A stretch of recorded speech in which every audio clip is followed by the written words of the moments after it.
Recording. Video 2. 1, 2, 3.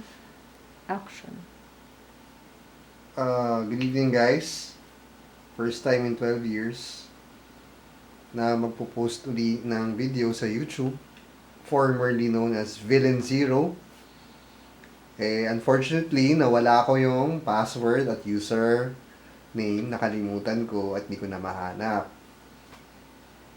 Reason din kung bakit tayo ngayon na lang rin nagpo-post kasi naging preoccupied din ako sa ibang hobbies na kagaya ng pagbubuo ng kotse, pamula sa mga Civic Type Rs, Evos, at saka mga GTR.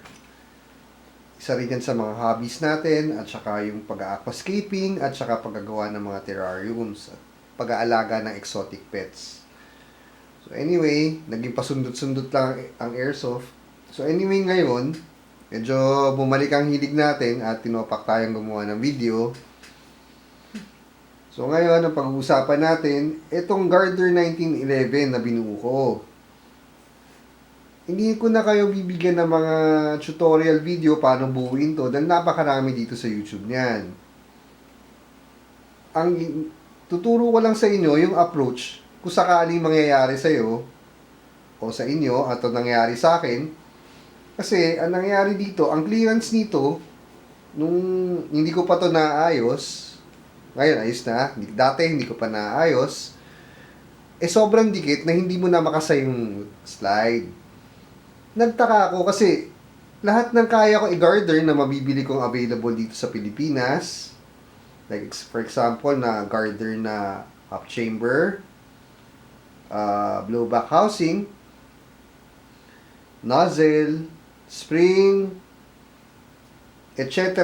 Na kung anong nabili ko na garter, hanggat maaari, kasi ganyan tayo magbuo, ayaw natin ng chop suey. Personal preference ko yon. Kaya ngayon, dumating ako sa punto na pinaka-ayoko sana nangyayari sa baril na kailangan na tuloy magbawas, magtabas, etc. So, ang nangyari dito nga, gawa nga ng sinabi ko, na sobrang sikip, hindi mo na makasa. Nagbabanggaan na talaga yung blowback housing niya. O, ayan na. May magazine pala, sorry.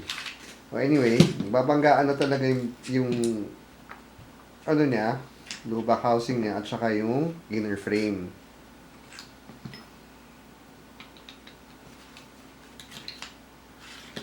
So, ang tuturo kong approach dito, para hindi kayo mapagasto, sakaling magkamali tayo sa pagbabawas,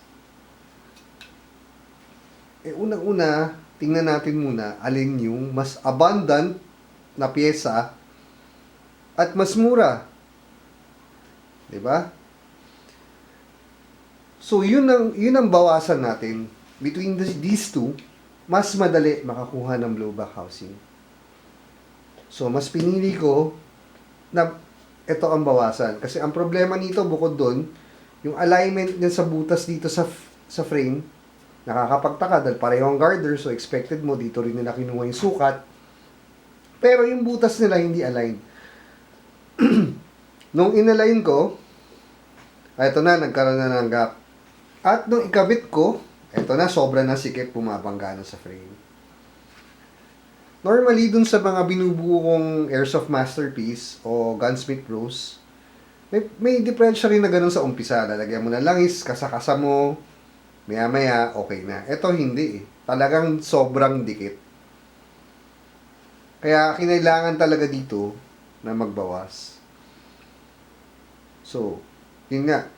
Ito ang binawasan ko. Ito pinili ko. Kasi alam ko kay Airsoft PH sa Lazada, kung di ako nagkakamali, nasa 1.1 lang to. Versus itong part na to, nakadalasan nga, kailangan mo bumili ng TM na MEU. O kung gusto mo makamura, bumili ka ng Army, na hindi ko nire-recommend dahil nga kasi hindi ganun kaganda yung material, na mapapamahal. mapapamahal ka. Kaya, eto na lang pinili ko.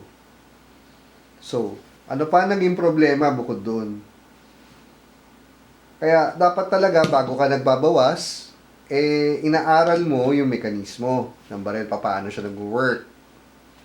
At dapat meron ka rin pag-iintindi para that way, alam mo, most probably, ano yung cause kung bakit siya nagja-jam.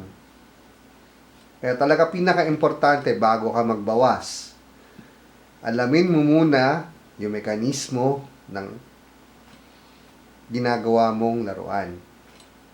Yun dapat ang first step. And then,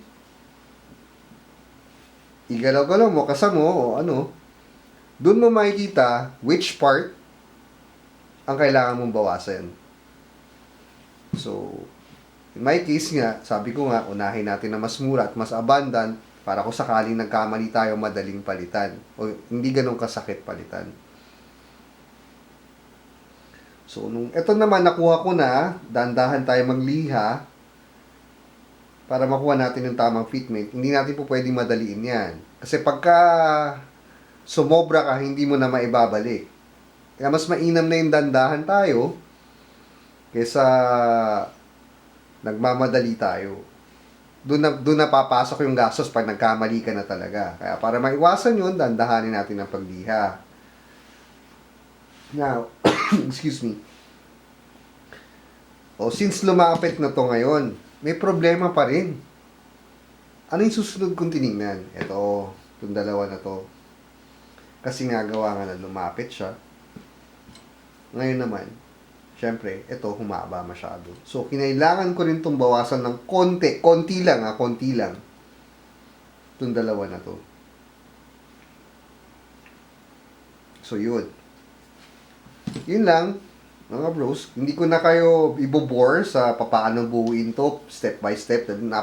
Napakadami nga ng tutorials dyan sa YouTube.